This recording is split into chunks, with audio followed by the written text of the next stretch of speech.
He has made me glad, I am so glad. We rejoice, for he has made me glad. He has made me glad, I am so glad. I will rejoice, for he has made me glad. He has made me glad, I am so glad. I will rejoice, for he has made me glad. He has made me glad, I am so glad. I will rejoice, for he has made me glad. Take glory, Son. Take glory, Holy Ghost. Forever, now forevermore. Father, take glory, Son. Take glory, Holy Ghost, now forevermore. Nafana na wana monso.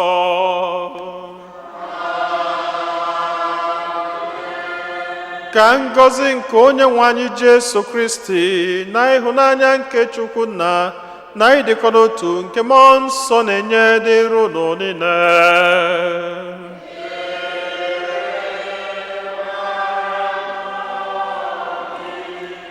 Ụmụnne m na Kristi, tata bụ ụka nke 11 n'oge na-adị n'emume nke ụka. Tata ka a na-echetakwazi ndị nna niile ndị nke obodo United States. So eji m obi aṅụrị na afa Chineke wee na-asị ndị nna niile nọ n'ụlọ nsọ Chineke n'ụwa, Happy Father's Day.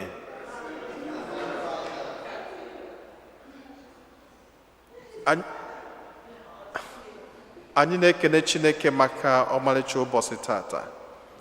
Ka anyị na-ekene maka ihe ọma ndị a niile nke ọ na-eme na ndụ anyị, odudu ya niile na mgbazili ya. Ka anyị na-ewelụzi onwe anyị, na-ewele ezinụlọ anyị, na-ewele atụmatụ anyị niile dị mma, na-erunye n'aka Chineke, na-ayọ ka ọ na-edu, ka ọ na-agbazi, ka ọ na-agọzi anyị.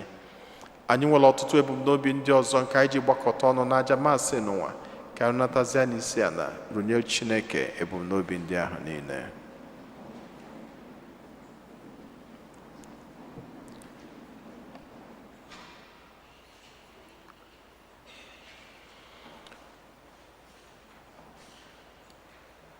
Ụmụnna, ka anyị kwado onwe anyị nke ọma maka nnukwu emume nke Eucharistia n'ụwa site n'ikwupụta njọ anyị.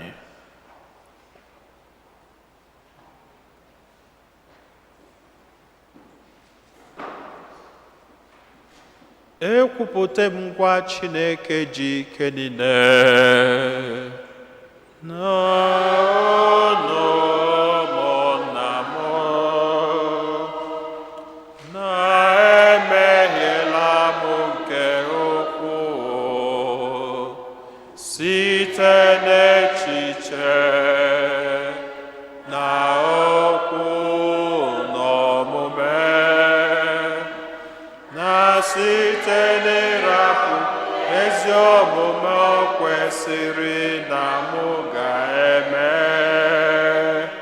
site na mmehie m, site na mmehie m, site na mmehie m nke kasịrị ukwuu. Nye ka nji ayọ Maria dị ngọzi, Virgin ọkpụ na ndị mmụọ ọma na ndị nsọ niile, na unu ụmụnna m, ka unu rịọbara m ose bụwa Chukwu anyị ayịyọ. Ka Chineke ji ike niile mere anyị ebere, gbaghara anyị njọ anyị, duru anyị na ndụ ebebe.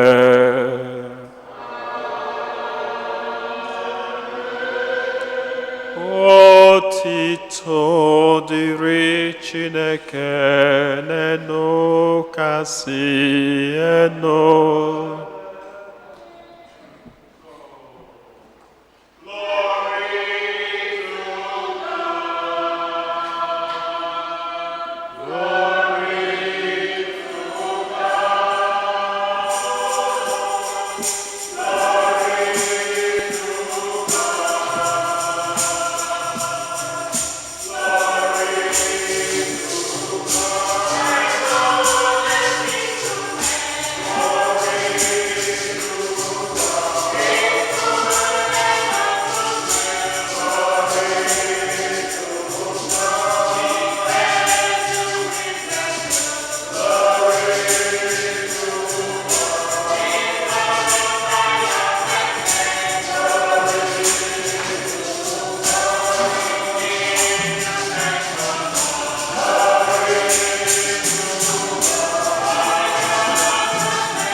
Chineke, ike ndị tụkwasara nchekwube na gị, were obiọma nụrụ ekpere anyị, ewepụgo onwe ya ihe anyị pụrụ imenụ maka ihi adịghị ike anyị. Biko were amara gị nyere anyị aka mgbe niile, ka anyị kwudosie ike n'iwu gị, bịakwa were omume anyị na echiche anyị na-eme ihe ga-adịghị mma. Anyị yọrọ nke a site na dị nwe anyị Jesu Kristi nwa gị, onye gị na ya dị ndụ na-achị n'ịdịkọ n'otu nke mmụọ nsọ, otu Chukwu site n'ụwa ta ụwa niile.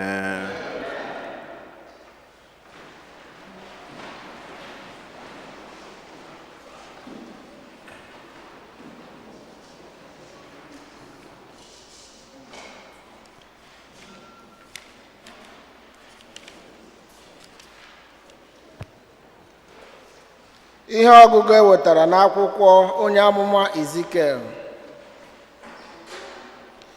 Lee ihe Onyenwe anyị Chineke kwuru: site n'elu osisi seda aga m esi n'ebe kacha elu na ngalaba ya gbajiri ome ya.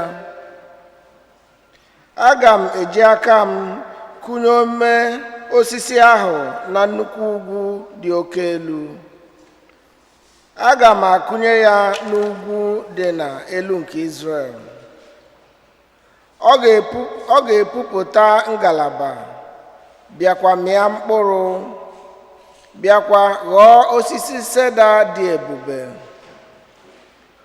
Ụdị nnụnụ niile ga-ebi n'okpuru ya. Anụ ufe niile ga-ebi na ndo ngalaba ya. Osisi niile nọ n'ọhịa ga-amata na mụ onwe m bụ Dinwenụ, na-ewedata osisi ukwu n'ala, bịakwa na-ewelite osisi nta elu. Ma ọ bụ m na-eme ka osisi dị ndụ kpọọ nkụ, bịakwa na-eme ka osisi kpọrọ nkụ jupụta na ndụ. Mụ onwe m bụ Dinwenụ ekwuola ya, aga m eme ya. Okwu nke osebụrụ ụwa. Onyenwe anyị, ọ dị mma inye gị ekele. Onyenwe anyị, ọ dị mma inye gị ekele. Ọ dị mma inye Onyenwe anyị ekele, ya na ikwere gị bụ onye kacha elu ukwu otito. Bịakwa na-ekwupụta obiọma gị n'ụzọ ụtụtụ, bidokwa n'abalị na-ekwupụta ịdị mma gị ruo na chi ọbụbọ. Onyenwe anyị, ọ dị mma inye gị ekele. Onye ezi omume ga-eto ogologo maa mma dịka nkwụ. Ọ ga-etowapụ dịka osisi seda nke Lebanon. Ndị a kụrụ n'ụlọ nke Onyenwe anyị ga-eto ogologo maa mma n'ogige nke Chineke anyị. Onyenwe anyị, ọ dị mma inye gị ekele.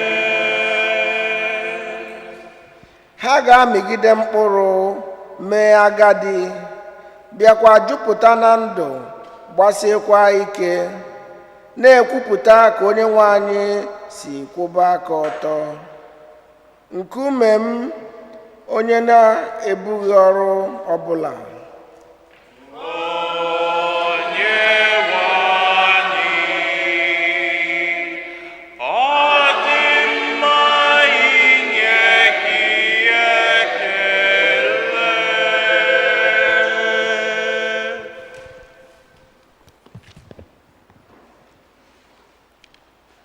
Ihe ọgụgụ ewetara n'akwụkwọ ozi nke abụọ Pọl dị nsọ degara ndị Kọrint.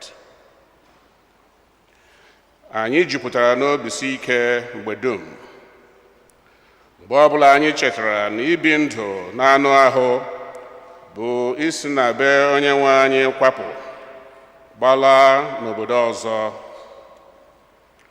Ọ bụrụ na anyị jiri okwukwe biri, n'agbanyeghị ihe anya hụrụ, ekwuru m na anyị jupụtara n'obisi ike,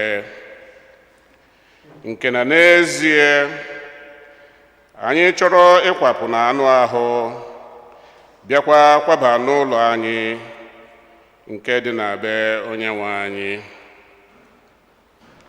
Ma anyị bi n'anụ ahụ, ma anyị kwapụrụ n'anụ ahụ, ihe anyị bụ n'obi bụ ime ihe na-amasị ya.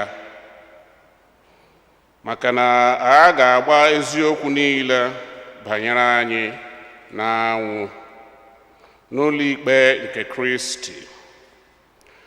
Onye ọbụla n'ime anyị ga-erite ụgwọ kwesịrị ya maka ihe dum o mere n'anụ ahụ, ma ha bụ nke ọma ma ha bụ nke ọjọọ. Okwu nke osebụrụ ụwa.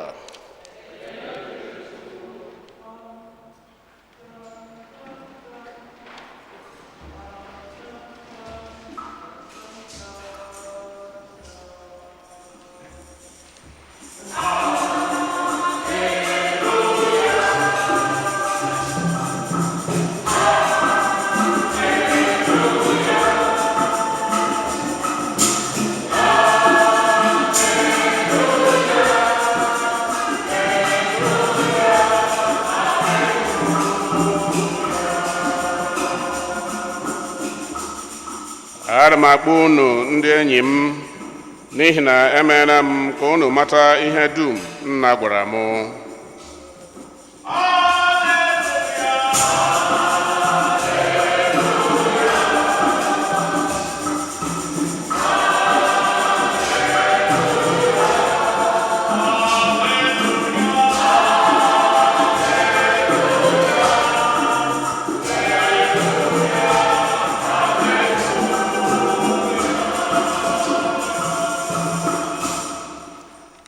Onye nwe anyị nọnyere unu. Ihe ọgụ nke a si n'oziọma dị nsọ nke Mark dere. Jesu gwara igwe mmadụ ahụ sị, lee ihe alaeze Chineke dị ka ya.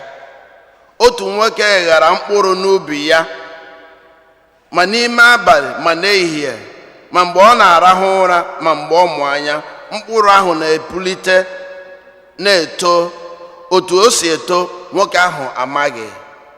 Ala ji aka ya na-eme ka mkpụrụ buru ụzọ mịpụta ome, bịakwa wepụta okoko, bịakwa mịta mkpụrụ kara aka n'ime okoko. Mgbe ihe ọ kọrọ n'ubi chara, ọ naghị atụfu oge o bido iwe ihe ubi, n'ihi na oge ya eruola. Ọ bịakwa sị, olee ihe anyị ga-esi na alaeze Chineke dị ka ya? Gịnị ka anyị ga-eji tụnyere ya? Ọ dị ka mkpụrụ mọstad, nke bụ mkpụrụ kacha ibe ya ntakịrị na mkpụrụ osisi niile a na-akụ n'ala. Ma mgbe a kụsịrị ya, o too bụrụ osisi kacha ibe ya ibu n'ime ihe niile. Ọ na-etopụta buo ibu, nwee ngalaba dị ogologo, nke na ụmụ nnụnụ na-efe n'elu nweziri ike kwụọ akwa n'okpuru ya. Ọ dịkwara ọtụtụ ihe ilu dị otu a gwa ha okwu nke ha ghọtara. O si n'ilu gwa ha, so n'ilu ka ọ na-agwa ha okwu, ma mgbe naanị ya na ụmụazụ ya nọ, ọ kọwara ihe niile. Oziọma nke osebụrụ ụwa.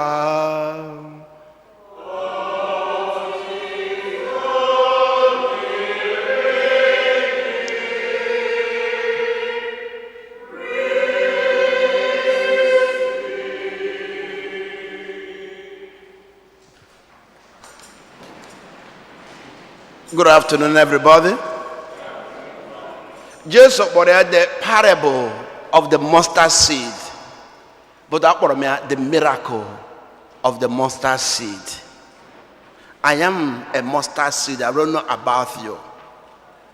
A mustard is those tiny things that God does His work. I call it a miracle. Erotara m oge m na-abịa US. One bag, one luggage ka m ji bịa. One. This year, February, I transfer from Sacred Heart to St. Agatha in Sunset. Ebu 9 bags. With a car, my own car. Wegaba, the miracle of a mustard seed. Okay, Dr. Augustine na be America. Amam how many bags Ibu webia? I want you to understand what I mean by the miracle of mustard seeds. Omitie pounds and dollar, omitie ada. From there, enwo onyinye, the mustard seed. From there, enwo medicine. From there, enwo chudubem. From there, enwo chisom, the mustard seed. Do you see a mustard seed in your life? Most of the time we complain of what we don't have, but what of what we have? The mustard seed.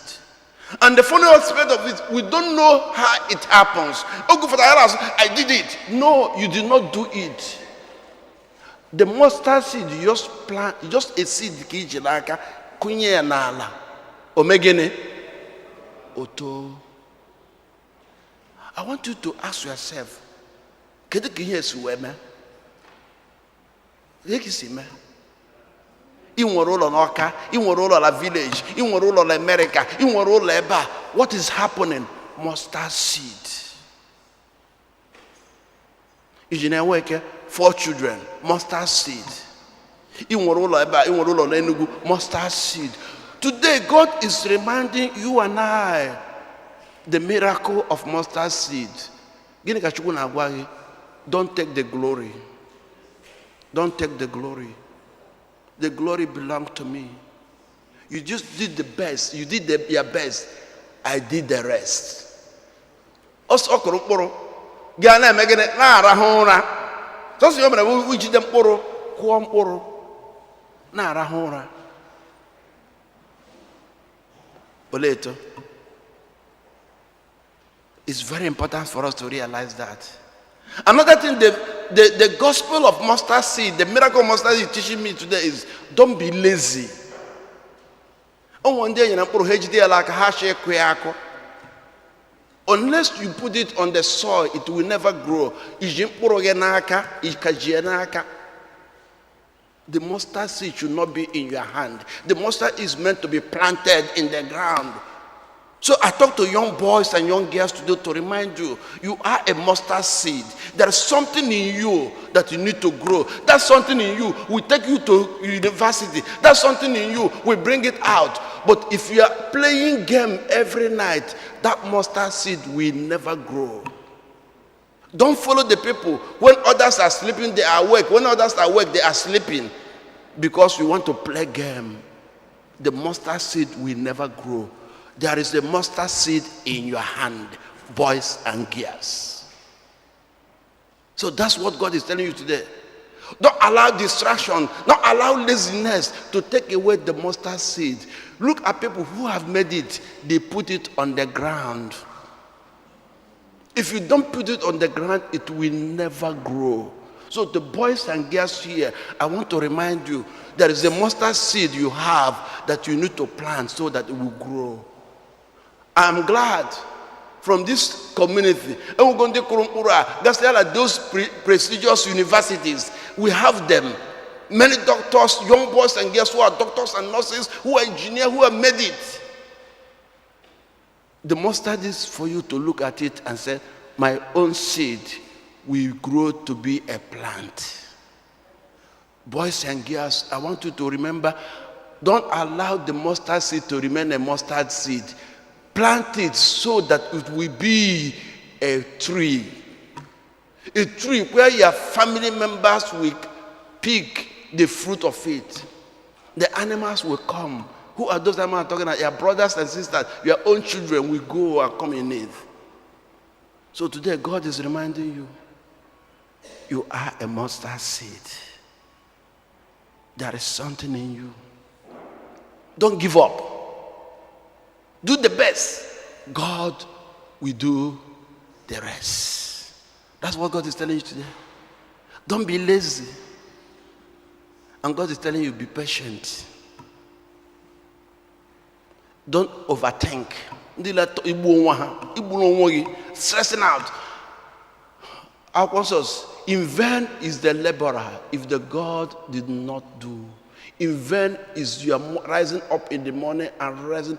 Chineke sị ịla dogbuo onwe gị too much. Kọnkwo ịla dogbuo onwe gị too much. Walk with God. If you don't journey with God, you have a problem. It is God who blesses. Ekwefu ihe niile a na-adọga. Chukwu sị na enwe ihe ị ga-eme. Chukwu sị na ị ga-abụ ọgaranya. Chukwu sị na ya dị healthy. Not the ileje gym. Held. No, it's not because of that. It helps. It helps. But God, that's why God is telling you today, walk with me, journey with me. Don't keep God aside. Make sure every step of your life you go with God. One with God is with. He will never abandon you. Even if a mom should abandon the child is breastfeeding, I, the Lord, will not abandon you. But you must have something. God doesn't work. One day, every day, but let me go to John, the Gospel of John, chapter 2. When God wants to do a miracle of mustard seed, fill the jars with water. Also, fill the jar with water and then pray.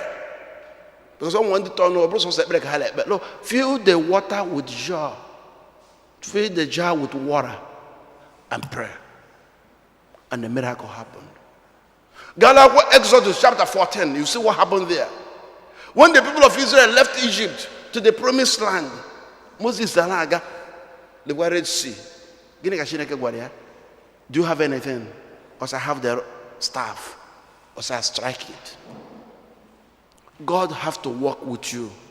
And you have to walk with God. And everything will go well. Today, let me leave the homily and talk about fathers. I thank God we are still Igbos. I thank God our culture is still maintained. Today, when I celebrated Mass in my parish, I talk about what I call donor fathers. We don't have donor fathers here. When you remember DONOR or intercontinental fathers, we don't have it. These people will all have having children everywhere. From Jamaica, they have one. They have one from Nigeria. They have one from this. 6 children from five women. Intercontinental fathers, donor fathers. We don't have it. I thank God. And I ask our young boys and young girls growing, don't imitate that culture. Maintain our culture. I want to talk about the 3 fathers today. The hero father. Me and Father Cosmas have been friends for almost 40 years. When I went to their house, the father told me one thing, the late father. He said, as a father, as you take care of yourself, as you take care of your family, take care of yourself. As you take care of your family, take care of yourself. I asked Father Cosmas' father, I said, what do you mean by that? He said, there will be a stage when the children will leave you and go. And your wife,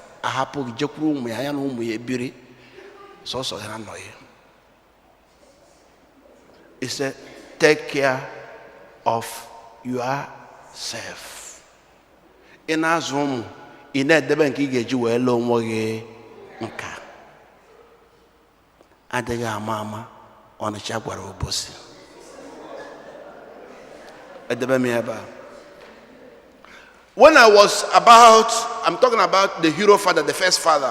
When I was growing up, I didn't come from a family that has so much. So again, my father did something that surprised me. Only one land. My father sold that land and gave me the whole money. use it to prepare for your diaconate ordination. A hero father. Again, father be America. The first morning I bought a land. Said, Daddy, here is your land back. The sacrifice of my father. I remember when I was growing up. I don't know whether you understand.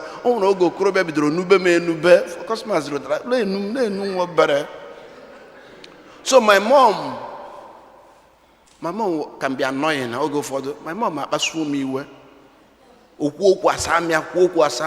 dad doesn't come here. My dad doesn't talk.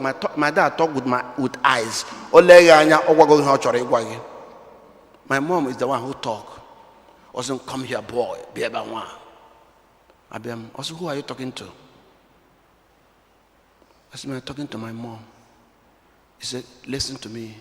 Before he become your mom, is my wife. Before he become your mother, is my wife. Any disrespect to your mom is a disrespect to me. And any disrespect to your mom is a disrespect to every woman. Get that message. The message is staying in me, and that's why I respect every woman. My dad taught me only two things in life. Two things, 2L. Look at me and listen to me. Nothing more. Look at me and listen to me. I remember, I had 16 years. I hung out. The first time I'm going to cigar and the last time I'm going to cigar. I'm going to cigar.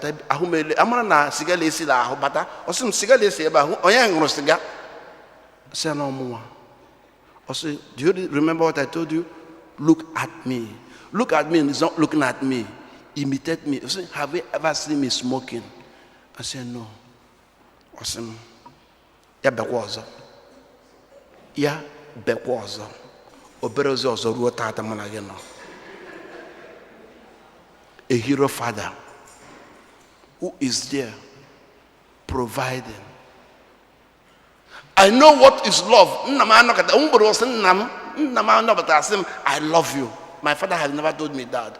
But the way he loved my mother is made me to understand what love is all about. You don't need to tell your child, I love you as a father. The way you treat the wife, your husband, wife, the way you treat the mother, we let the children understand what love is all about. Because the last time you go to a gift?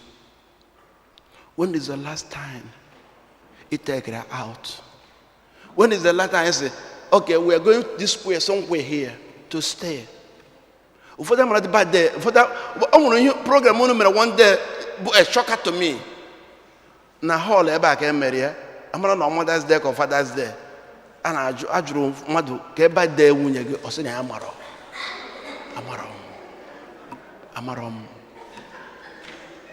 It's not a laughing matter.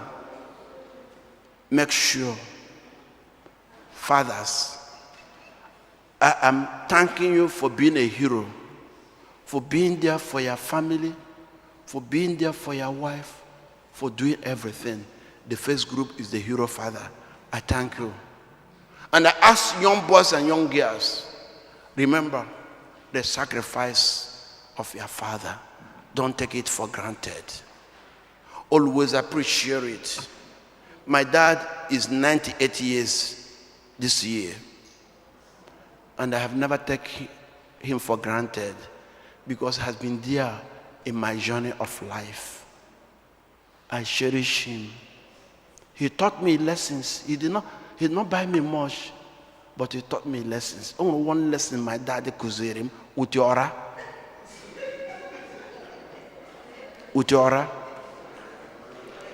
Anamala, okay, very kwenaka, anamala, okay, very kwenaka, kwemianaka, namawe wora zamnant. Sim, whenever you want to greet somebody, you can, no matter who the person is, you need to stand up to greet the person. You don't sit down to greet people. That lesson, Branime. He told me again, make sure every place you go in, respect every woman. Parents, fathers, thank you for your teaching. You have to sit down. There's a problem we are having. I'm talking to fathers today. The problem we are having is that media, social media devices is taking your children away from you. Create quality time to talk to your children. The teaching of the parents, of the father, stick to the parent, to the children. In your body,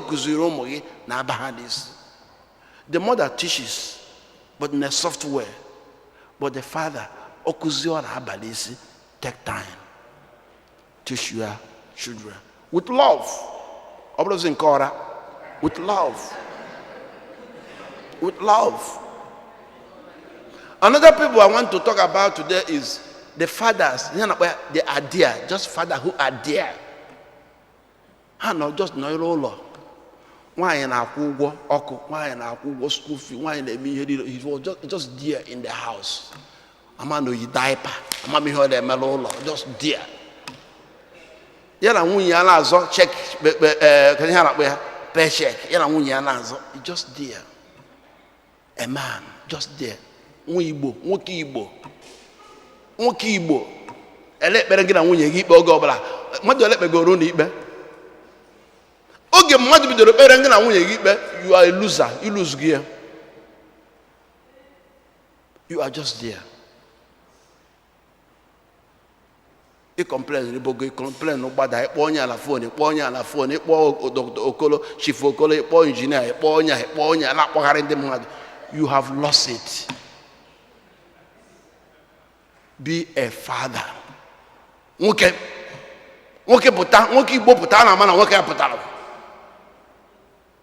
Be a father. Don't just be there. Take your responsibility.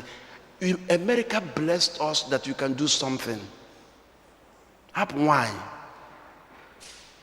Happy. I won't go more. I want to chori keletata. The warrior fathers. The warriors. Habu okay. Habu wine. Adala di hanwo hanoidia zubumu ha Adala had the divorce hanoi zubumu ha amalu di malu wanyo malu eridi amazba onoye ba na raise. Today I celebrate them. It's not easy what they are going through. I call them the warriors, and today I dedicate this day for them. Being a father and a mom, going through the temptations and winning the temptations. I was watching a graduation this year. Anya Mere Pronanya. This girl is from Trinidad. Commencement speech. I dedicate this to my mom. I don't know who my father is, but my mom made me who I am today, doing 2 jobs to make sure we are who we are today. All the warriors, Father, thank you. Thank you for everything you do. We appreciate you. I'm a chaplain in the hospital, my manager's hospital. You got a psychic unit. You understand what I'm talking about. You see these boys and girls who have no father figure in their life, with mental life. Go to prison. You will see those who have no father and mother there, because they think that drug will give them father figure. They thought that alcohol or crime will give them father figure. Because I'll go for them and say, I don't need a man. You need a man as a father figure in their life. So today I pray for all the children who have no father figure, that Jesus will be a father figure to them. For everything you do, we appreciate you, fathers. God will bless you. Happy Father's Day.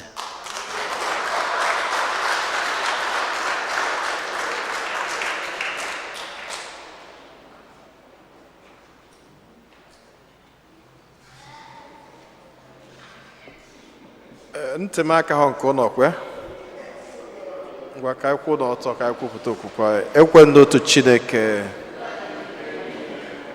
mere n'igwe na ala, ihe dum a na-afụ anya na ndị anaghị afụ anya, ya na otu onye nwe anyị Jesu Kristi, so otu nwa Chineke mụrụ, nna mụrụ tupu ụwa tụọ ụwa niile, Chukwu si na Chukwu, ihe si n'ihe, ezi Chukwu si na ezi Chukwu, a mụrụ ya amụ, eme ya eme, ya na nna bụ otu ihe ha ji bụrụ Chukwu, onye si na ya mee ihe dum, onye maka ihe anyị bụ mmadụ na maka ihe nzọpụta anyị si n'eluigwe gbadata, o were arụ na Virgin Maria site na mmụọ nsọ, ọ bụrụ mmadụ, abịa kpọgbuo ya n'obe n'ihi anyị n'oge ọchịchị Pontius Pilate, ọ taa ahụhụ, ọ nwụọ, enie ya, o bilitere n'ụbọchị nke atọ ka akwụkwọ nsọ siri kwuo, ọ rọgoro n'eluigwe, nọdụ n'aka nne Chukwunna, ọ ga-abịaghachi ọzọ n'ebube ya ikpe ndị dị ndụ na ndị nwụrụ anwụ ikpe, onye ọchịchị ya na-enweghị njedebe. Ekwe na mmụọ nsọ, onye nwanyị na-enye ndụ, onye si na nna na nwa pụta, onye a na-esekpụrụ na-etokọdo ya na nna na nwa, onye si na ndị amụma kwuo okwu. Ekwe n'otu nzukọ nsọ Katọlik na Apọstọlik, ekwupụta m otu baptizim mgbaghara njọ, ana m atụ anya mbilite n'ọnwụ ndị nwụrụ anwụ na ndụ ụwa ga-abịanụ. Amen. Ekpere nke ndị kwelụnụ mmadụ ịtọ ga-edu anyị n'ekpere. Chineke onye fụrụ anyị n'anya, anyị agbakọtago ọnụ n'ụbọchị tata, anyị na-eme ncheta nke ndị nna niile. Anyị na-ayọ ka iche ntị ma nụrụ anyị ya anyị.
ka erunatazie isi anara onye Chineke bụ n'obi ndị ọzọ.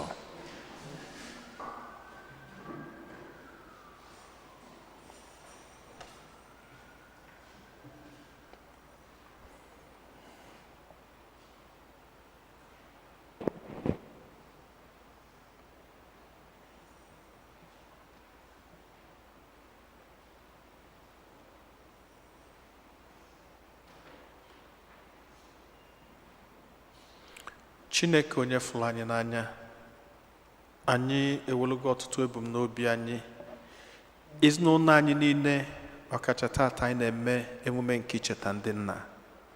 Anyị na-ayọ ka ị bịa gọziela anyị ndị nna anyị niile, bịa nye ha ume nke obi nke ha ga-ejiwa na-alụ nnukwu ọlụ n'ụwa gị bụ Chineke nyere ha. Gọzikwazị ọtụtụ ezinụlọ anyị, gọzie ọpụpụ anyị, gọzie mbata anyị. Anyị yọrọ nke a site na Kristi onye nwe anyị.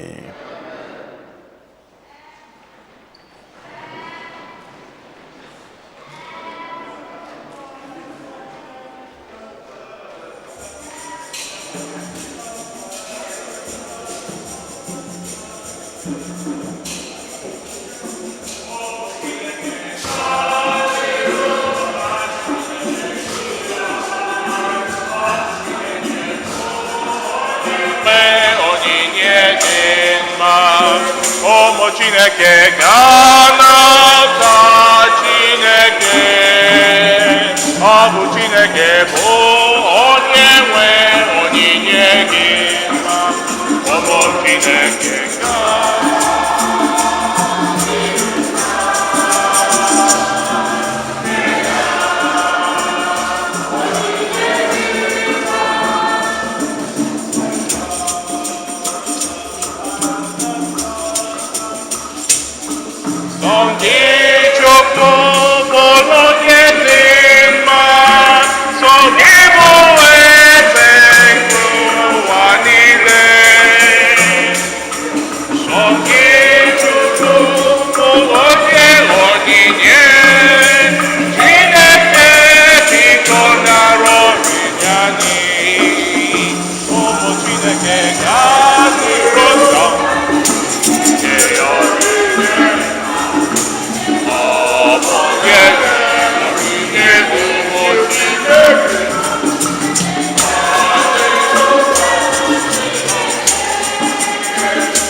Chineke bụ onye nwe onyinye dị mma.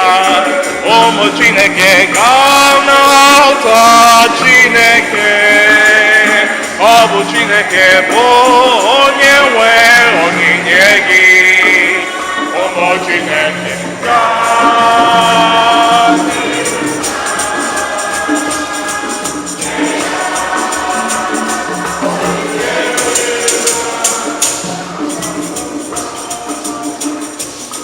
na gị Chineke ka ọ bụ ihe bara, Chukwu ji ndụ onyinye niile, ihe niile nwere dị n'aka gị. Chineke biko nara ọrịa anyị. Ụmụ Chineke gaa n'iru, ga-abụ Chineke bi ọma. Ọ bụ Chineke bụ onye nwe onyinye dị mma.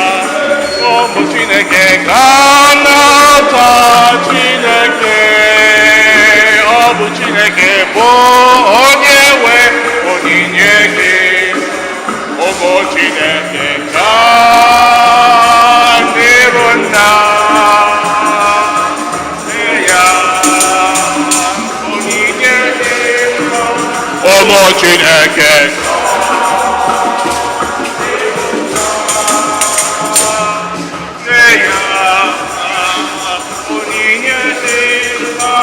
ụmụ Chineke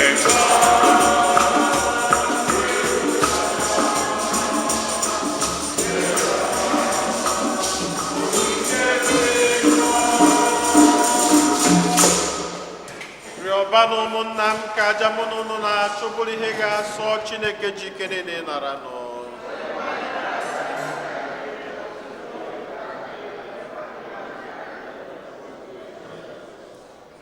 Chineke anyị, iji achịcha na mmanya nke a na-azụ anyị, werekwa ihe ọgbụgba ndụ nke a na-eme ka anyị dị ọhụrụ, biko mee ka anyị site n'ihe ndị a na-enweta enyemaka gị ma n'ahụ ma na mkpụrụ obi.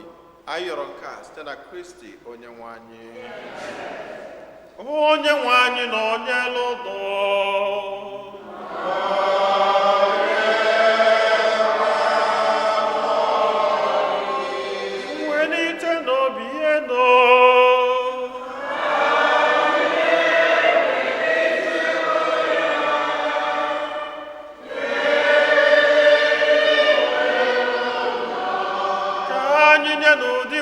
Chukwu anyị ekele.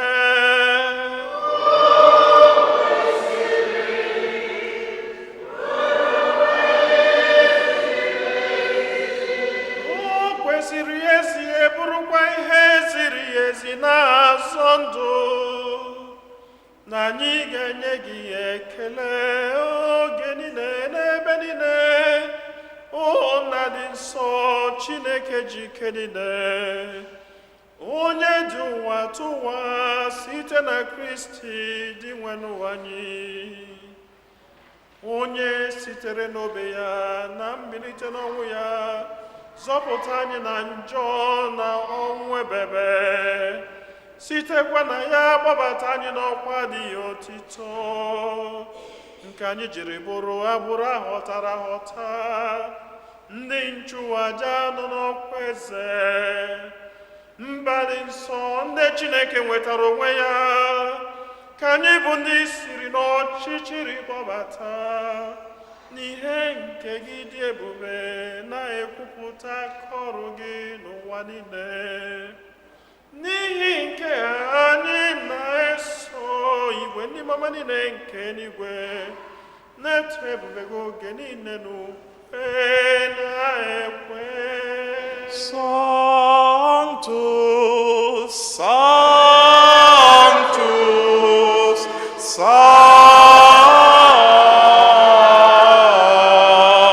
Sanctus, Dominus Deus,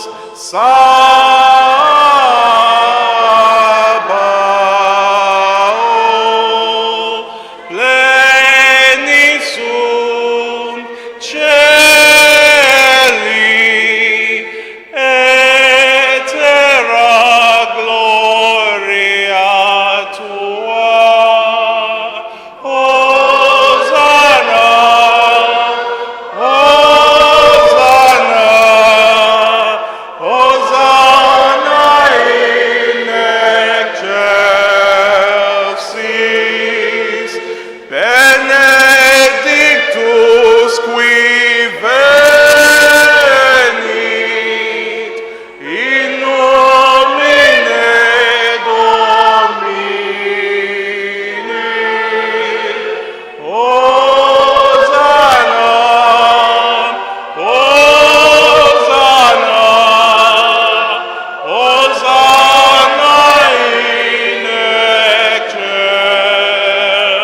nna anyị dị nsọ ezie so gị na-edo ihe dum nsọ anyị na-arịọ ka ide onyinye ndị a nsọ terukwasị ha mmụọ gị ka ha wee ghọrọ anyị ahụ n'ọbara nke onye nwe anyị Jesu Kristi, onye bịara tupu edunia n'ọnwụ nke o jiri aka wee nara. O were achịcha nye gị ekele na otito nyawa ya nye ya ụmụazụ ya sị, naranụ nke a, rienụ ya ụnụ niile, nke a bụ arụ m nke a ga-eduru nye maka ụnụ.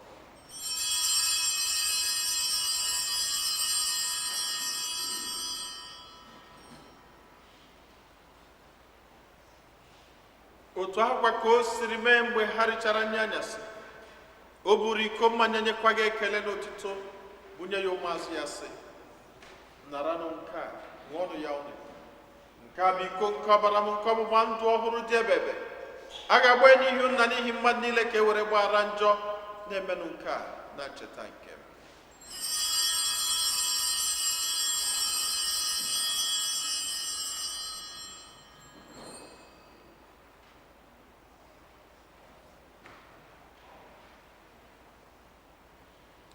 Ka anyị kwupụtanụ n'ihe omimi nke okwukwe anyị na-eme ugbu a.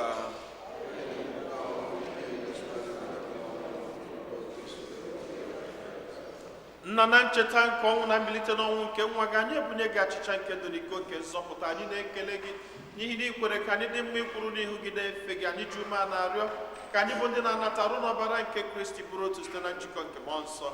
Nna, cheta nzukọ gị gazuru ụwa niile, menụ ka ịhụnanya gị jupụta ya. Gọzie Pope anyị bụ Francis na Bishọp anyị bụ Robert na ndị ofe ọlta gị niile. Chetakwa ụmụnne anyị ndị ji okwe wee gaa n'ezumike nke ọnwụ, kpọbata ha na ndị ọzọ niile nwụrụ anwụ n'ihe nke ebube gị. Biko meela anyị niile ebere. Ka anyị soro Virgin Maria dị ngọzi nne nke Chukwu na ndị apọstụl na ndị nsọ gị na ndị mere uche wee keta ndụ ebebe. Ka anyị sorokwana ha na-eto gị na-edo gị ebube site na Jesu Kristi nwa gị.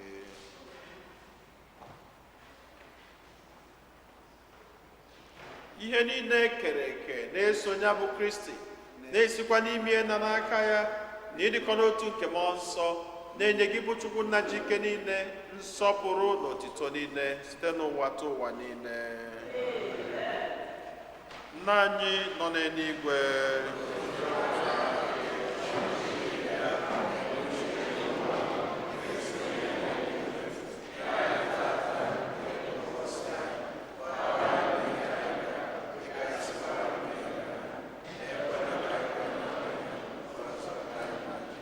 zọpụta anyị na-arịọ gị osebụrụ ụwa n'ajọ ihe niile, were ebere nye udo n'oge nke anyị site n'inye aka ebere gị, ka a zọpụta anyị niile na njọ oge niile.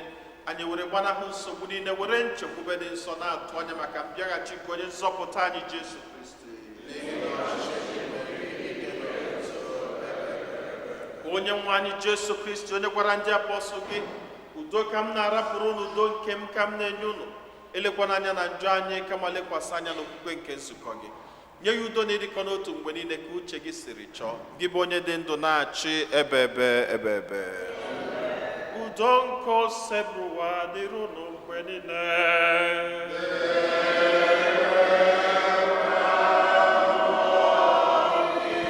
Nye m aka gị,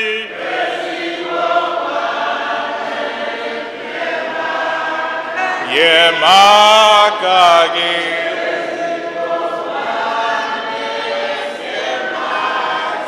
nye m aka gị, ezigbo nwa. Nye m aka, nye m aka gị, ezigbo nwa. Nye m aka gị.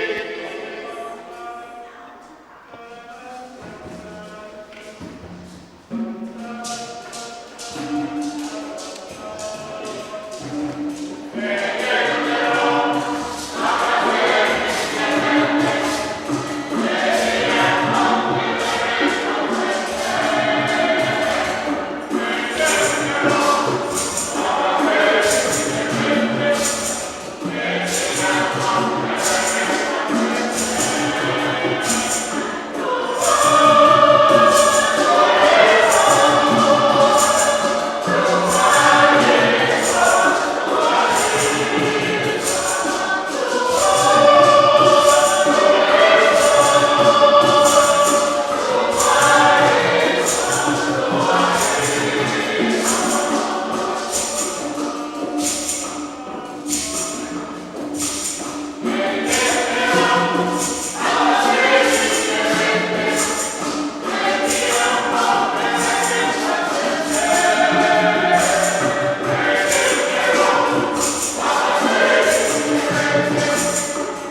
achịcha si n'igwe onye ọ bụ ya na-eme mma one na achịcha si n'igwe onye ọ bụ ya na-eme mma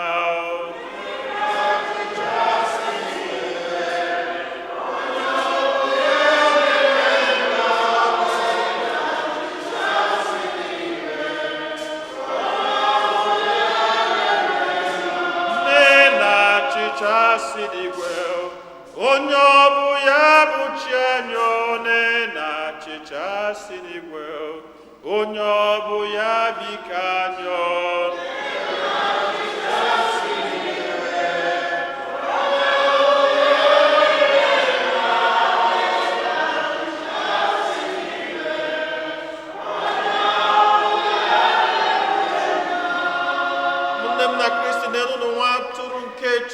onye ahụ na-ekpochapụ njọ nke ụwa anyị niile nwekwa n'isi ọma bụ ndị abụ n'ori nke nwa atụrụ Chineke